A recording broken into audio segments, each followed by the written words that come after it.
بسم اللہ الرحمن الرحیم۔ روہیل ٹال کے معزز ناظرین، آج سے ہم ایک ناول اسٹارٹ کرنے جا رہے ہیں جو کہ 4 سے 5 پارٹس پہ مشتمل ہو سکتا ہے۔ اس ناول کا نام ہے ناگ دیوتا۔ ناگ قبیلے کی زبان میں اس وادی کو اشمولا کہا جاتا تھا۔ نہ جانے کتنے ہزار سال پہلے بوڑھے سانپوں نے یہ وادی دریافت کی تھی اور پھر وہ سب بارش کے پانی سے بھر جانے والی پرانی سرزمین کو چھوڑ کر یہاں آباد ہو گئے تھے۔ اور یہ سچ ہے کہ یہ جگہ یعنی وادی اشمولا ہر لحاظ سے خوبصورت جگہ تھی۔ چکنی گول چٹانوں کے میدان دور دور تک بکھرے ہوئے تھے اور ان چٹانوں میں غار ہی غار تھے جن میں ہم سانپ آسانی سے بسیرا کر سکتے تھے۔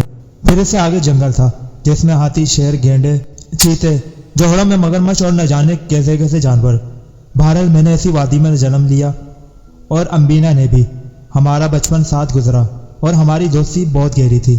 جہاں امبینا کی لمبائی بڑھی وہی میری درازی بھی بے مثال تھی۔ امبینا کے چکنے چمکدار اور سیاہ بدن پر سنہری داڑھیوں نے اسے سانپوں کی سرزمین کی سب سے حسین ناگن قرار دلوایا، تو میرے گہرے سیاہ چمکدار اور سڈول بدن کے حوالے سے مجھے کیشا ناگ کا رتبہ ملا۔ نوجوانی کے عالم میں جب میں پھن گھاڑ کر کھڑا ہوتا تو میرے پھن کی گولائی چکی کے پاڑ کے برابر ہوتی اور میں کسی درخت کے تنے کی چوتھائی تک کھڑا ہو جاتا تھا۔ اس کے علاوہ میرے کالے بدن پر کوئی دھبا نہ تھا۔ ہاں، شالا نے تو کہا تھا کہ ممکن ہے میں شیش ناگ بن جاؤں، لیکن اچھا ہی تھا کیونکہ شیش ناگ پر بڑی ذمہ داریاں آ پڑتی تھی اور وہ مشکل میں گرفتار رہتا ہے۔ میرے لیے بس اتنا ہی کافی ہے کہ مجھے امبینا کا ساتھ حاصل تھا۔ ایک دن امبینا نے کہا، پراتا، یہ جوانی کیا ہوتی ہے؟ کسی جڑی بوٹی کا نام ہوگا، میں نے سادگی سے کہا۔ نہیں، یہ کوئی جڑی بوٹی نہیں ہوتی۔ تو پھر؟ پتہ نہیں۔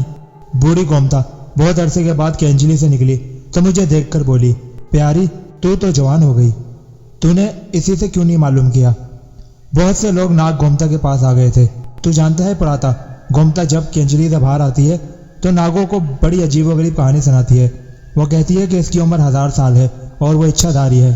پراتا، اچھا داری اپنی مرضی سے اپنی جون بدل سکتا ہے۔ 1000 سال کی عمر پانے کے بعد اس کے اندر ناگ شکتی پیدا ہو جاتی ہے اور وہ شکتی اسے اس کے من پسند روپ دے دیتی ہے۔ پھر شاید وہ جادوگر بھی ہو جاتی ہے اور بہت سے ایسے کام کر سکتی ہے جو ہم سانپ نہیں کر سکتے۔ دوسرے ناگ اس کی یہ بات مانتے ہیں اور اس سے طرح طرح کی باتیں پوچھتے ہیں۔ 1000 سال کی عمر تو ہشالہ کی بھی ہے اور ہشالہ کو بھی دوسرے ناگ اچھا داری کہتے ہیں، مگر یہ تو سچ ہے کہ ہشالہ بڑی انوکھی باتیں بتاتا ہے۔ وہ کہتا ہے کہ سنسار بادلوں کی طرح ایک سرے سے دوسرے سرے تک پھیلا ہوا ہے اور جیسے بادلوں کی تہ نہیں ہوتی اسی طرح سنسار کی بھی تہ نہیں ہوتی۔ ایسی باتیں کرتا ہے کہ ہماری سمجھ نہیں آتی۔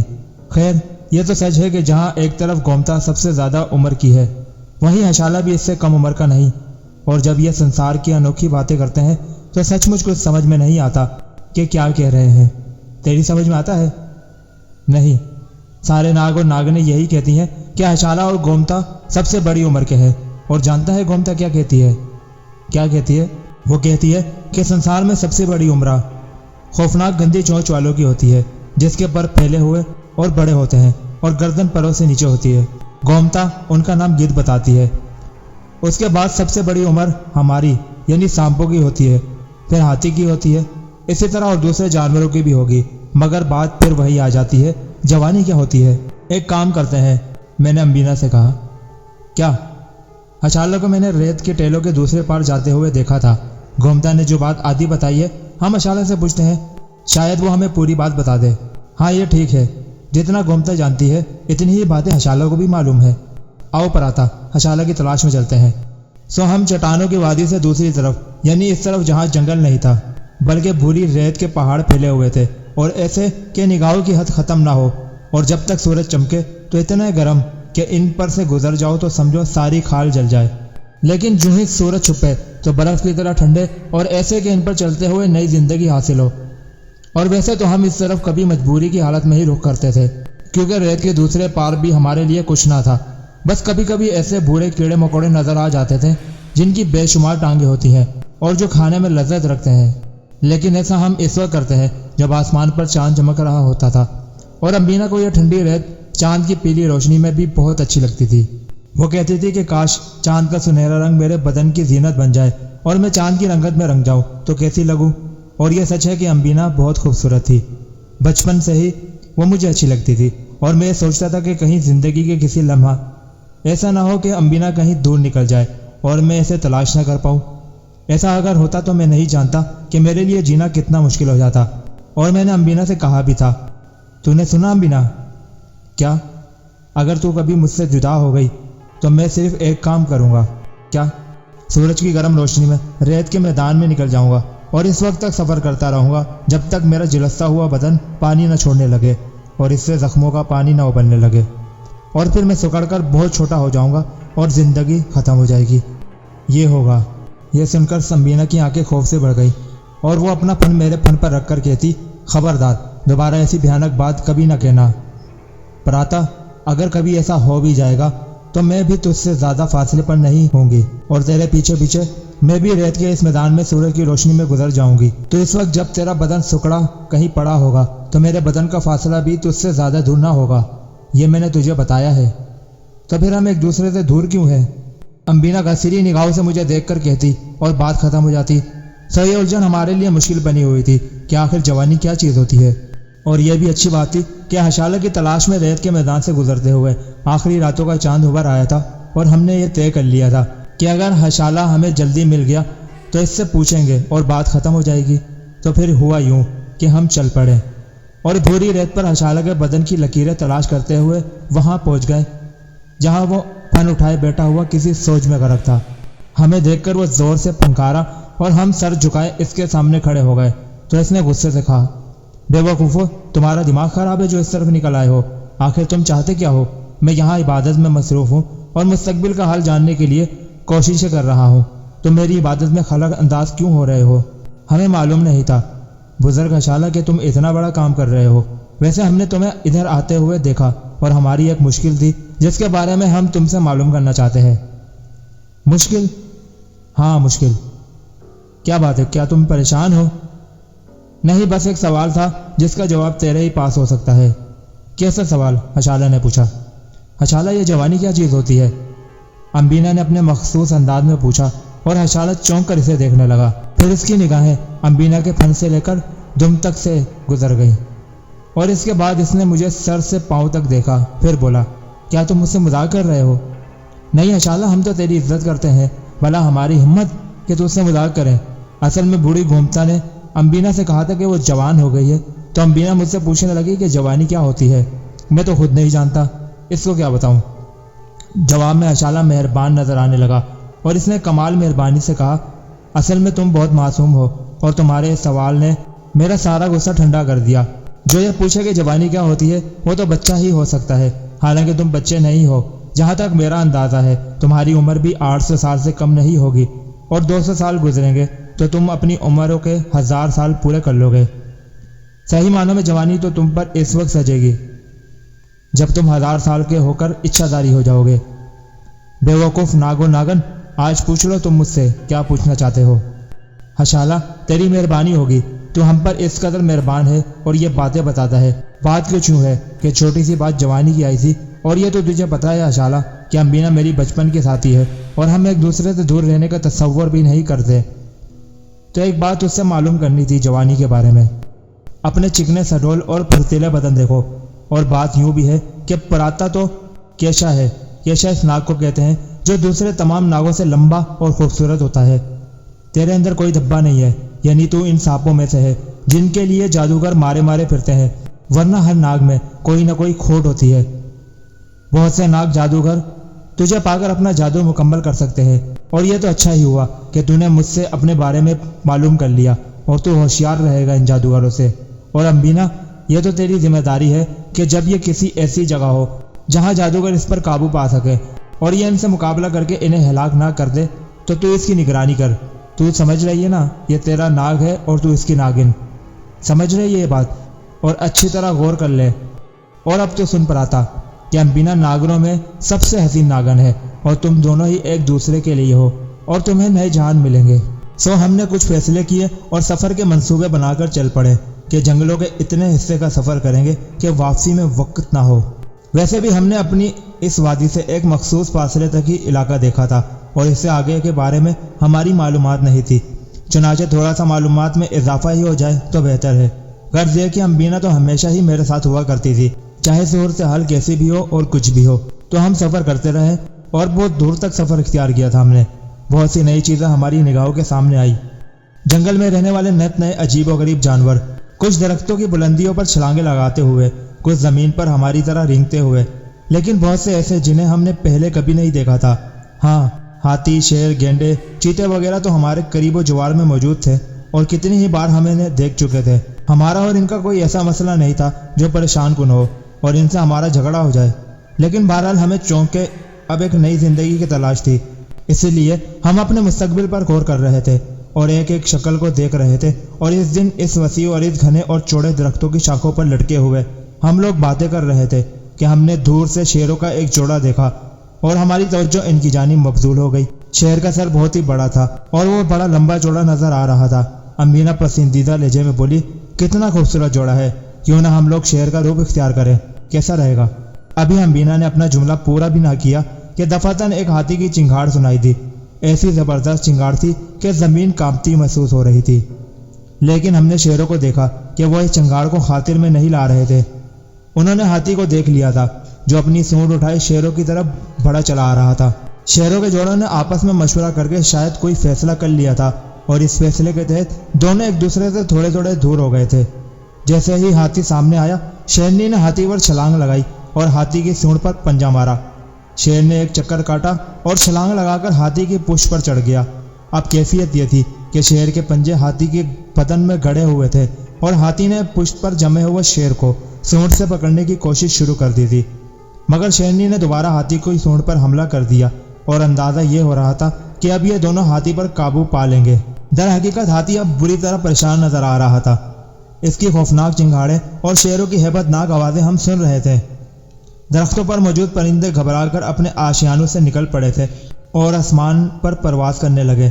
ہاتھی اور شیروں کے جوڑوں کی ہالناک آوازیں فضا میں ابھر رہی تھیں۔ دونوں کے دونوں طرح طرح کے داؤ پیچ استعمال کر رہے تھے، لیکن مجھے یہ اندازہ ہو رہا تھا کہ ہاتھی خوفزدہ ہو گیا ہے، جبکہ شیر دھاڑ ضرور رہے تھے لیکن ایسے نپے تلے حملے کر رہے تھے کہ ہاتھی ان پر قابو پانے میں کامیاب نہ ہو رہا تھا اور شدید زخمی ہو گیا تھا۔ کئی بار اس نے بڑی کامیابی کے ساتھ شیروں کو اپنی سونڈ میں لپیٹ کر زمین پر پٹکا اور شیر بھی شدید زخمی ہو گئے، لیکن دونوں ان کوششوں میں مصروف تھے کہ ہاتھی کو زمین پر گرا لیں اور آخر کار انہوں نے یہ عمل کر ہی ڈالا۔ حالانکہ وہ خود بھی شدید زخمی ہو چکے تھے، لیکن انہیں اندازہ ہو رہا تھا کہ وہ ہاتھی پر قابو پانے میں کامیاب ہو گئے ہیں اور انہوں نے یہ واقعی کر ہی ڈالا۔ ہاتھی آہستہ آہستہ زمین پر لیٹ گیا اور پھر شاید اس نے زندگی کھو دی۔ ہاتھی کی موت کے بعد شیروں نے یہ اندازہ لگایا کہ دشمن ختم ہو گیا ہے یا نہیں، پھر تھوڑے فاصلے پر بیٹھ کر گرجنے لگے اور جب انہیں یقین ہو گیا کہ ہاتھی اب زندہ نہیں ہے تو لنگڑاتے ہوئے ایک سمت چل پڑے اور بڑی تیز رفتاری سے آگے بڑھ کر جھاڑیوں میں گھوم گئے۔ ہاتھی کی لاش ہمارے سامنے پڑی ہوئی تھی۔ شیروں نے اسے بری طرح چیر پھاڑ دیا تھا۔ اس کے دونوں کان اپنی جگہ سے غائب ہو چکے تھے، ادھڑے ہوئے پیٹ سے آنتیں نکل کر چاروں طرف بگڑ گئی تھی۔ بہرحال یہ خاصا وحشت ناک منظر تھا، لیکن جنگلوں میں ایسے منظر عام ہوتے ہیں۔ البتہ امینا نے کہا، اگر تمہیں ان دونوں میں سے کسی کا جسم اختیار کرنے کا موقع مل جائے تو تم کون سا جسم اختیار کرو گے؟ ہاتھی جس انداز میں لڑ رہا تھا اس میں بیوقوفی کا عنصر نمایاں ہوتا۔ اگر وہ ابتدا ہی سے شیر و شیرنی پر نگاہ رکھتا تو زیادہ بہتر ہوتا، کیونکہ وہ ان سے کہیں زیادہ طاقتور تھا۔ مطلب یہ کہ اگر مجھے میری پسند کی زندگی اختیار کرنے کا موقع ملا تو میں ہاتھی کا جسم اپنے لیے حاصل کروں گا تاکہ میں ایک انتہائی طاقتور جاندار۔ میں تمہیں اسے منع کروں گی، امینا نے منہ بنا کر کہا۔ کیوں؟ موٹا بھدا اور بے ڈھنگ کا جسم، موٹے موٹے ہاتھ پاؤں، سست رفتاری سے جنگل میں سفر کرنے والا، جبکہ دوسری طرف شیر اور شیرنی کو دیکھو کیسے گلانچے بھرتے ہیں اور کس برق رفتاری سے دوڑتے ہیں۔ میں نے امینا سے اتفاق نہیں کیا اور کہا، مگر امینا تم یہ نہیں دیکھتی کہ وہ کتنا طاقتور ہوتا ہے؟ بھلا کس میں مجال کہ درختوں کو جڑوں سے اکھاڑ پر پھینک دے۔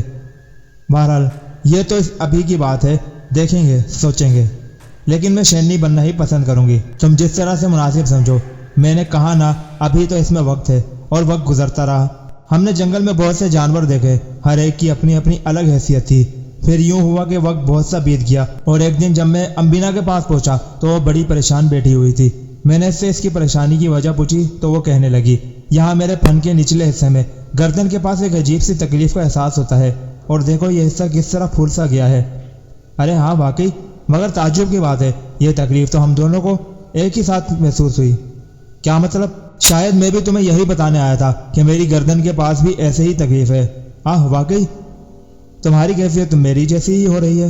یہ کوئی ایسی بیماری تو نہیں ہے جو کسی خاص جانور کے کھا لینے سے پیدا ہو؟ پتہ نہیں، ہم نے جنگل میں ایسے کیڑے مکوڑے بھی نہیں کھائے جو ہمیں یہ نقصان پہنچا سکے۔ میرا تو خیال ہے کہ ہم جلدی سے گومتا کے پاس چلیں۔ گومتا ہر مشکل کا حل ہوتی ہے، اور ہشالہ بھی، لیکن ہشالہ کے پاس پہنچنے کے لیے ہمیں ریت کے ٹیلوں کو عبور کرنا ہوگا، اور ابھی دن کی روشنی میں یہ ممکن نہیں ہے جبکہ گومتا ہمارے پاس ہی موجود ہے۔ تو آؤ چلیں۔ اور ہم گومتا کے پاس پہنچ گئے۔ بوڑھی گومتا کنڈلی مارے بیٹھی ہوئی اونگ رہی تھی۔ عمر اس پر بہت زیادہ اثر انداز تھی، اور ویسے بھی وہ ہزاروں سال کی عمر رکھتی تھی، لیکن ہماری آہٹ پر اس نے آنکھیں کھولی اور ہمیں دیکھنے لگی۔ تب امبینا نے مجھ سے پہلے اسے اپنی تکلیف بتائی، اور گومتا تیز نگاہ سے اس کا جائزہ لینے لگی۔ پھر میں نے کہا، گومتا میری کیفیت بھی اس سے مختلف نہیں، تم جیسے بیوقوف میں نے دوسرے نہیں دیکھے۔ وہ بولی، اس کی آواز میں شوخی تھی، جیسے ہماری یہ تکلیف نہ ہو بلکہ کوئی ایسا مذاق ہو جس پر ہنسا جائے۔ تو میں نے کہا، لیکن گومتا مجھے تو شدید تکلیف ہے، اس میں بھلا بیوقوفی کی کیا بات ہے؟ تم دونوں اب بالغ ہو چکے ہو۔ بالغ؟ ہاں بالغ۔ ہم سمجھے نہیں۔ بڑے ہو گئے ہو تم دونوں، تمہاری زندگی کے 1000 سال پورے ہو گئے ہیں۔ تم نے تو کبھی شاید دنوں کا حساب بھی نہ رکھا ہوگا، چاند سورج چاند کبھی غور بھی نہ کیا ہوگا تم نے، لیکن ہم بزرگ لوگ بہر طور ان تمام حقیقتوں سے آشنا ہوتے ہیں۔ مگر یہ 1000 سال اگر پورے ہو بھی گئے تو ہم اس تکلیف کا شکار کیسے ہیں؟ یہ تکلیف نہیں، تمہاری گردنوں میں مکمل ہو جانے والے منکے ہیں۔ منکے؟ ہاں منکے۔ گومتا رات کی تنہائی میں، سب کے سامنے نہیں، بالکل تنہائی کی بات کر رہی تھی۔ رات کی تنہائی میں اپنے حلق سے ایک منکا اگلنے کی کوشش کرنا اور پھر تماشا دیکھنا۔ اور تم بھی، اور میری بات غور سے سنو، ایک دوسرے کے سامنے ایسا کرنے کی کوشش نہ کرنا، کم از کم پہلی بار تو نہیں، کیونکہ اپنا جادو اپنے ساتھ ہوتا ہے۔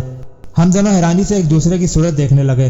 بہرحال گومتا دانا تھی، اور اس کی بات کبھی غلط نہیں ہوتی تھی۔ میں امبینا کے بارے میں تو جانتا نہیں، لیکن تنہائی میں ایسی جگہ جہاں بہت ساری چٹانیں ایک دوسرے سے سر جوڑے کھڑی ہوئی تھی اور ان کے درمیان ایک صاف شفاف جگہ بنی ہوئی تھی، میں نے اپنے حلق سے وہ منکا اگلنے کی کوشش کی، اور جیسے ہی منکا میرے حلق سے باہر آیا، چٹانوں کے درمیان تیز روشنی پھیل گئی۔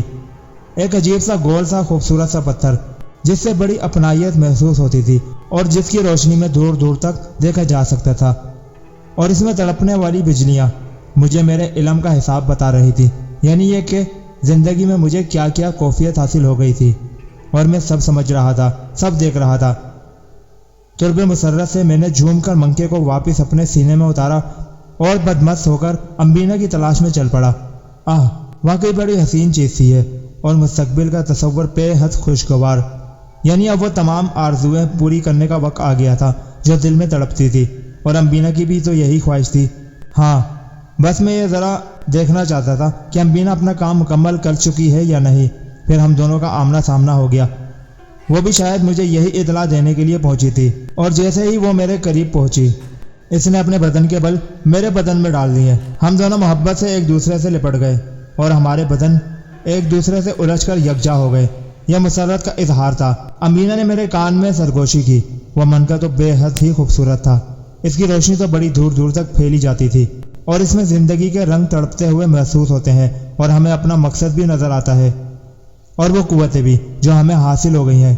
ہاں امبینا ایسا ہی ہے، اور میں بھی تمہیں یہی بتانے کے لیے تمہاری جانب دوڑا تھا، لیکن گومتا نے کہا تھا کہ یہ تو پہلی بار کی بات ہے، بعد میں تو ہم ایک دوسرے کے سامنے اپنا منکا اگل سکتے ہیں۔ ہمارے وجود میں جو قوتیں بیدار ہو گئی ہیں وہ ہمیں احساس دلاتی ہیں کہ ان منکوں کا تحفظ بھی ضروری ہے، کیونکہ اس قیمتی چیز پر دشمنوں کی نگاہ ہوتی ہے۔ مگر ہمارے دشمن کون ہو سکتے ہیں؟ ابھی تو کوئی بھی نہیں ہے، لیکن ہم یہ سمجھتے ہیں کہ اگر ہم اپنے منکے کو سامنے رکھ کر یہ سوچیں تو ہمیں اس کا جواب مل جائے گا۔ کیسی انوکھی اور پراسرار قوت ہے! اس سے پہلے تو ہمیں ایسی قوت حاصل نہیں ہوئی۔ اب یہ سنسار ہمارے سامنے ہے، آؤ ذرا دیکھیں تو صحیح امبینا کہ اس کے آگے کیا ہے۔ کیا مطلب؟ چلو گی نہیں یہاں سے ابھی؟ ہاں مجھ سے صبر نہیں ہو رہا، میں نے کہا تو امبینا نے میری بات کی تائید کر دی، اور ہم دونوں تیز رفتاری سے چکنے راستوں کو عبور کرتے ہوئے جنگل کی جانب بڑھنے لگے۔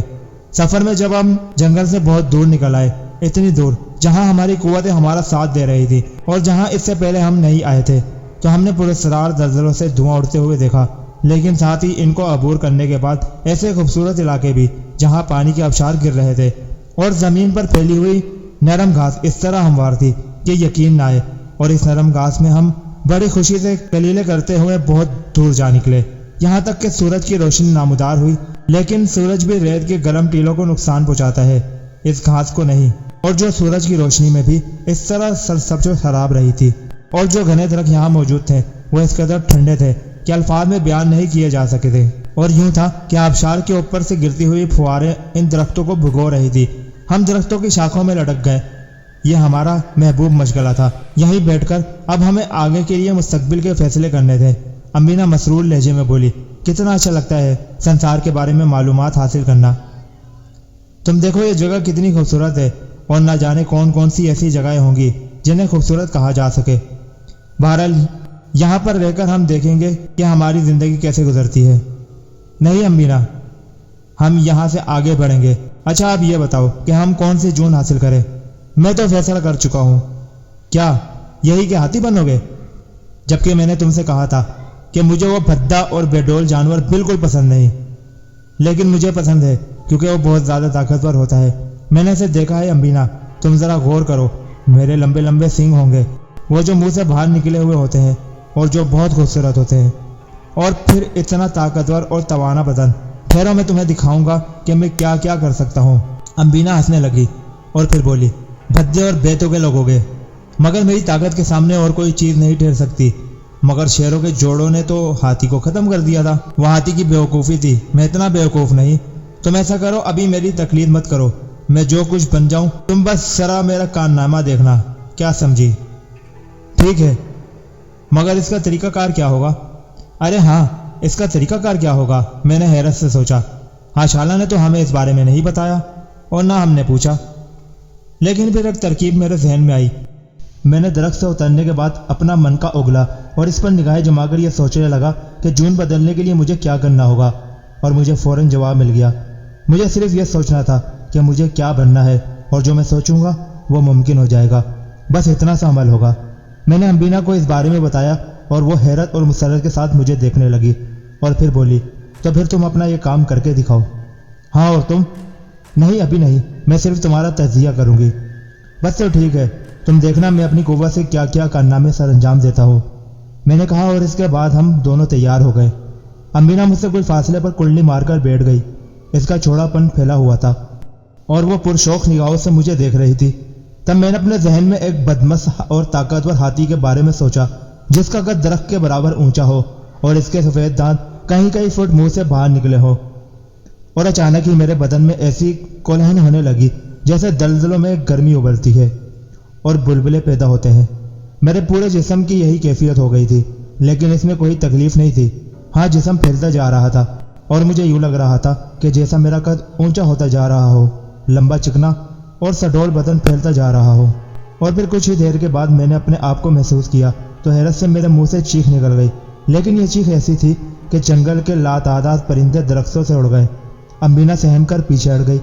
میں نے مسکراتی نگاہوں سے امینا کو دیکھا، وہ بہت نیچے اور بہت ہی مختصر نظر آ رہی تھی میری جسامت کے سامنے۔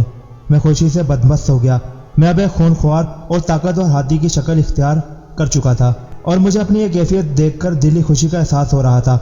میں نے چنگھاڑ کر امینا سے کہا، تم نے دیکھا میں کیا بن گیا ہوں؟ لیکن امینا شاید میری آواز نہیں سمجھ سکی، وہ کئی قدم اور پیچھے ہٹ گئی۔ تو میں نے امینا سے کہا، امینا تم یوں کرو، آؤ میری پشت پر سوار ہو جاؤ، میری سونڈ پر ہوتی ہوئی میری گردن پر آؤ، مجھے تمہارا بوجھ قطعی محسوس نہیں ہوگا۔ لیکن بدقسمتی یہ تھی کہ امینا میری آواز سمجھ نہیں پا رہی تھی، میں اب ہاتھی کی زبان میں بول رہا تھا اور شاید اسے یہ زبان نہیں آتی۔ میں نے غزیلے لہجے میں کہا، امینا پاگل ہو گئی ہو کیا؟ ایسا کرو تم بھی ہاتھی کا روپ اختیار کر جاؤ، ورنہ مجھے واپس اپنی سانپ کی جون میں آنا ہوگا، میں نے کہا، اور اپنی سونڈ امینا کی طرف بڑھا دی۔ امینا نے پھنکار ماری اور برق رفتاری سے درخت کی جڑ میں غائب ہو گئی۔ میں پریشان نگاہوں سے اسے دیکھنے لگا۔ عجیب بیوقوف ناگن ہے، معلوم ہے اسے کہ یہ میں ہوں، مجھ سے ڈر رہی ہے۔ اب ہاتھی کی جون اختیار کی ہے میں نے، فوراً ہی واپس اپنی جون میں آنا بھی مناسب نہیں ہے۔ میں نے پھر ایک چنگھاڑ ماری اور وہاں سے آگے بڑھ گیا۔ تب میں نے دیکھا کہ امینا میرے پیچھے پیچھے بل کھاتی ہوئی آ رہی ہے۔ میرے اندر سکون کی لہریں بیدار ہو گئی، یہ بہتر ہے، اسے ایسا ہی کرنا چاہیے۔ میں وہاں سے آگے بڑھتا رہا، ایک درخت کے قریب پہنچا، اس کی بلندی پر اپنی سونڈ اڑائی۔ درخت میں بہترین پھل لٹکے ہوئے تھے، میں نے ان پھلوں کو توڑا اور امینا کے سامنے ڈال دیا۔ پاگل اگر میری بات سمجھے تو میں اسے بتاؤں کہ دیکھو اس حیثیت سے ہمیں کیا کیا آسانیاں حاصل ہوں گی۔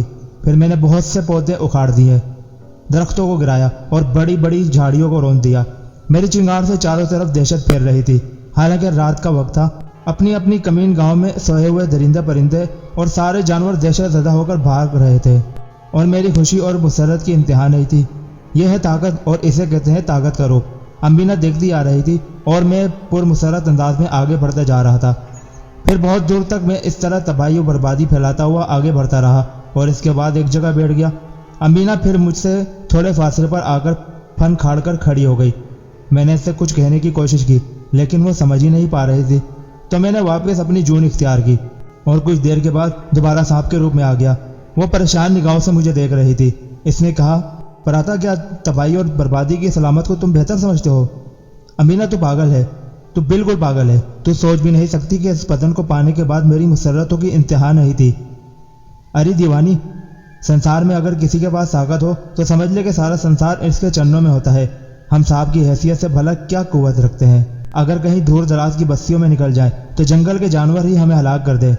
تجھے یاد ہے ایک بار ایک نیولا ہمارے سامنے آ گیا تو کس طرح بھاگ کر ہمیں جان بچانی پڑی؟ آج نیولا کیا، اگر شیر بھی ہمارے سامنے آ جائے تو میں اسے اپنی سونڈ میں لپیٹ کر اس وقت تک کسی مضبوط درخت کے تنے سے مارتا رہوں جب تک کہ اس کے بدن کی ایک ایک ہڈی چور چور نہ ہو جائے۔ یہ وہ پاگل ہاتھی نہیں تھا جس نے 2 شیروں کے ہاتھوں اپنی زندگی گنوا دی۔ مگر پھر بھی تمہارا بھدا جسم مجھے اچھا نہیں لگا۔ ایک بار امبینا، ایک بار تو جون بدل کر تو دیکھ۔ جب تیرے بدن میں قوت سمائے گی تو بھی خوشیوں میں جھولتی رہے گی۔ درخت ہمارے سامنے نیچے ہے، بلندیوں سے لٹکے ہوئے پھل ہمارے اپنے ہیں، کھائیں گے اور مست رہیں گے۔ سارا جنگل ہمارا، کوئی ہمیں پوچھنے والا نہیں ہوگا۔ یا پھر اگر تو اب بھی خوشیوں میں مشغول ہے تو مجھ سے ڈرنے کی بجائے میری پشت پر آ جائے کر، میرے ساتھ چل اور دیکھ میری قوت کیا کیا گل کھلاتی ہے۔ یہ ٹھیک ہے، ابھی میں کہیں سورج اور کہیں چاند تیرا تجزیہ کروں گی اور پھر یہ فیصلہ کروں گی کہ مجھے کیا کرنا ہے۔ تو عقل سے خالی ہے امبینا، لیکن ٹھیک ہے، تیرے لیے میں اس بات سے انحراف نہیں کروں گا۔ اور پھر یوں ہوا کہ میں نے اسے سمجھایا بجھایا، دوبارہ ہاتھی کا جسم اختیار کیا، اور جب سورج نکل آیا تو میں آگے بڑھ گیا۔ بیوقوف امبینا نے پہلے ہی انکار کر دیا تھا کہ وہ میری پشت پر سواری نہیں کرے گی، البتہ میرا پیچھا کرے گی۔ سو میں آگے بڑھنے لگا اور بہت سے مناظر ہماری آنکھوں کے سامنے آتے رہے۔ در حقیقت ایسی جگہ ہے جہاں کسی کا گزر ممکن نہ ہو، میرے لیے سیدھے کچے راستے کی مانند تھی۔ راستے میں آنے والی ہر رکاوٹ کو بدن کی قوت سے ہٹا دیتا۔ میں ایک بدمست ہاتھی کی حیثیت سے چنگاڑتا ہوا چلا جا رہا تھا کہ ایک دلچسپ واقعے کا سامنا کرنا پڑا، اور اس واقعے کا بیان کرنا دلچسپی سے خالی نہیں ہوگا۔ ابھی سورج چھپا نہیں تھا، شام جھکتی آ رہی تھی، البتہ فضاؤں میں بادلوں کے ٹکڑے جمع ہو گئے تھے جن کی وجہ سے موسم خاصا مدھم ہو گیا تھا۔ اور جب میں مستی سے چنگاڑا تو مجھے میری چنگاڑ کا جواب چنگاڑی سے ملا، اور میں چونک کر ادھر دیکھنے لگا۔ بہت دور کافی فاصلے پر میری آنکھوں نے ایک خوبصورت ہتھنی کو دیکھا جس نے مجھے دیکھ لیا تھا اور سونڈ اٹھائے میری جانب آ رہی تھی۔ ایک لمحے کے لیے میری سٹی گم ہو گئی۔ کوئی اور جانور ہوتا تو مجھے ذرا بھی فکر نہ ہوتی۔ یہ محترمہ کس سلسلے میں تشریف لا رہی ہیں؟ ان کے دوڑنے کے انداز میں بڑا ہنک پن تھا۔ میں کچھ فاصلے پر کھڑا ہو گیا اور ہتھنی صاحبہ میرے سامنے تشریف لے آئی۔ انہوں نے مجھ سے کچھ فاصلے پر کھڑے ہو کر مجھے دیکھا، سونڈ اٹھائی اور میری سونڈ کو اپنی سونڈ میں لپیٹنے کی کوشش کرنے لگی۔ میں کئی قدم پیچھے ہٹ گیا تو وہ چنگھاڑ کر بولی، کیسے ہو تم؟ شکل سے ہی بیوقوف نظر آتے ہو، مجھے دیکھو کتنی سڈول، کتنی حسین ہوں میں۔ بھاگ جاؤ یہاں سے، کیوں اپنی زندگی کے دشمن بن رہی ہو؟ ارے تمہارا دماغ خراب ہے کیا؟ نوجوان ہاتھی ہو، کیا میں خوبصورت نہیں ہوں؟ میں تم سے پھر کہہ رہا ہوں کہ اگر تمہاری شامت آ رہی ہے تو الگ بات ہے، ورنہ بھاگ جاؤ یہاں سے تو بہت اچھا ہوگا۔ نہیں، میں نہیں جاؤں گی، تمہیں مجھے اپنے ساتھ رکھنا ہوگا۔ دیکھو میرا مشورہ بہت اچھا ہے تمہارے لیے، تم اس وقت جس خطرے سے دوچار ہو میں تمہیں اس کے بارے میں بتا بھی نہیں سکتا، البتہ اتنا ضرور کہوں گا کہ یہاں سے چلے جانا تمہارے حق میں مفید رہے گا۔ جو ہستی تمہیں نقصان پہنچائے گی تم اس کے بارے میں سوچ بھی نہیں سکتی۔ جواب میں ہتھنی میرے قریب پہنچ گئی اور ایک بار پھر اس نے اپنی سونڈ میری سونڈ میں لپیٹنے کی کوشش کی، لیکن میں جانتا تھا کہ امبینا اور کچھ سمجھے نہ سمجھے اتنا ضرور سمجھ سکتی ہے کہ وہ ہاتھی کی مادہ ہے، اور کسی مادہ کو برداشت کرنا امبینا کے لیے مشکل ہو جائے گا۔ ہتھنی تو دیکھ نہ سکی، لیکن میں نے دیکھ لیا کہ امبینا آہستہ آہستہ بل کھاتی ہتھنی کی جانب بڑھ رہی ہے اور اس کے اندر بڑا غصہ ہے۔ ماری گئی بیچاری ہتھی۔ بہرحال میں نے تو سمجھایا تھا کہ بعد آ جا ان فیل مسیحوں سے، لیکن نہیں مانی۔ بھلا میں کیا کر سکتا ہوں اس کے لیے؟ اب امبینا نے اس کے دائنے پاؤں میں کاٹا تھا اور ہتھنی زور سے چنگاڑی۔ اس نے پلٹ کر امبینا کی طرف دیکھا، لیکن امبینا برق رفتاری سے بل کھاتی ہوئی دور نکل گئی۔ ایک ہاتھی کے لیے سانپ پکڑنا کتنا مشکل کام ہوتا ہے اس کا منظر میں نے اپنی آنکھوں سے دیکھا۔ ہتھنی نے امبینا کا تعاقب کیا، لیکن امبینا کسی ایسی جگہ روپوش ہو گئی جہاں سے ہتھنی اسے نہیں دیکھ سکتی تھی۔ وہ گھاس میں سونڈ ڈال کر امبینا کو تلاش کرنے لگی، لیکن امبینا کم از کم اس معاملے میں جس قدر چالاک تھی وہ میں جانتا تھا۔ میں تمسخر بھری نگاہوں سے ہتھنی کو دیکھ رہا تھا۔ بہرحال میں جانتا تھا کہ امبینا کس قدر زہریلی ہے۔ بالآخر اس ہتھنی کی زندگی کا اختتام ہو جائے گا۔ وہ ابھی بھی جگہ جگہ امبینا کو تلاش کر رہی تھی اور میں اس کی چال میں لڑکھڑاہٹ محسوس کر رہا تھا۔ پھر وہ کچھ قدم آگے بڑھی اور چکرانے لگی۔ اب وہ شاید مجھ تک پہنچنے کی کوشش میں بھی ناکام رہے۔ میں نے دل ہی دل میں سوچا، میرا اندازہ غلط نہ تھا۔ اچانک اس کے دونوں گھٹنے زمین پر آ ٹکے، پھر اس نے اپنا سر بھی زمین پر ٹکا دیا اور اس کے بعد وہی لیٹ گئی۔ میں سمجھ گیا تھا کہ امبینا کا زہر کام کر چکا ہے۔ وہ آہستہ آہستہ مر رہی تھی اور کچھ دیر کے بعد وہ ساخت ہو گئی۔ اس کا بدن پانی بن کر بہنے لگا تھا۔ میں نے گہری سانس لی۔ اتنا تو میں جانتا تھا کہ امبینا مجھ سے بے پناہ محبت کرتی ہے، اور بھلا وہ کیسے برداشت کر سکتی تھی کہ کوئی میری طرف نگاہ التفاق سے دیکھے۔ آخر تھی نہ وہ مادہ، عقل سے خالی، پنکھارتی ہوئی میرے سامنے آئی اور میں غصیلی نگاہوں سے اسے دیکھنے لگا۔ ناراض کیوں ہوتے ہو؟ تم نے اس کی حرکت نہیں دیکھی؟ وہ تمہاری جانی محبت سے بڑھ رہی تھی۔ کیا میں بات برداشت کر سکتی ہوں؟ بیوقوف ہے تو، بالکل جاہل اور ناکارہ۔ تجھے اتنی عقل نہیں کہ میں وہ نہیں تھا جسے سمجھ کر وہ آگے بڑھ رہی تھی؟ کیا اس کی موت اتنی ہی ضروری تھی؟ تو تم اس کے لیے اس قدر افسردہ کیوں ہو؟ اس لیے کہ تو نے آخرکار ایک زندگی کا خاتمہ کر دیا۔ میں ہر اس زندگی کا خاتمہ کر دوں گی جس نے تمہاری طرف ایسی نگاہوں سے دیکھا۔ یہ نگاہیں صرف میرے لیے مخصوص ہے۔ میں بے بسی سے ہنسنے لگا۔ پھر میں نے کہا، خیر اب تو جو بکواس چاہے کر لے، مجھے تیری یہ بات بالکل پسند نہیں آئی۔ نہ صحیح، لیکن تم نے دیکھ لیا نا کیا ہی ناپائیدار چیز ہے، کتنی آسانی سے میں نے اسے زندگی سے محروم کر دیا۔ اس کا مطلب ہے کہ ایک ناگن کے سامنے ہاتھی کوئی حیثیت نہیں رکھتا۔ کیا؟ میں نے غصیلے انداز سے کہا، تو مجھے ہاتھی سمجھ رہی ہے کیا؟ چل آ تو صحیح، مجھے کاٹ کر دکھا۔ امبینا پیار بھرے انداز میں بولی، تجھے تو میں اس وقت بھی نہ کاٹوں جب مجھ پر زندگی تنگ ہو گئی ہو، مگر مجھے یہ سب کچھ پسند نہیں آیا۔ تو ٹھیک ہے، تو اپنی پسند کی جون بدل لے، مجھے کوئی اعتراض نہیں ہوگا، میں نے غصیلا انداز میں جواب دیا اور امبینا خاموش ہو گئی۔ وقت تیزی سے آگے بڑھنے لگا۔ ہم دونوں جنگلوں کے سلسلے کو عبور کرتے ہوئے چلے جا رہے تھے۔ امبینا نے ابھی تک اپنے آپ کو کسی اور روپ میں تبدیل نہیں کیا تھا۔ وہ ناگن ہی بنی ہوئی تھی اور برق رفتاری سے دوڑ رہی تھی۔ ہاں، اس وقت اسے دقت پیش آتی جب جنگل میں لمبی لمبی جھاڑیاں اور کانٹے نظر آتے۔ میں بس ہاتھی بنا ہوا ان جھاڑیوں، کانٹوں اور چھوٹے درختوں کو رونتا آگے بڑھ رہا تھا۔ میں نے کئی بار امبینا سے کہا کہ اگر وہ بھی ہتھنی بن جائے تو یہ جھاڑیاں ہی کیا، یہ چھوٹے چھوٹے درخت بھی بیکار ثابت ہو اور ان سے کوئی نقصان نہ پہنچے گا، لیکن وہ میری بات مانتی نہیں تھی۔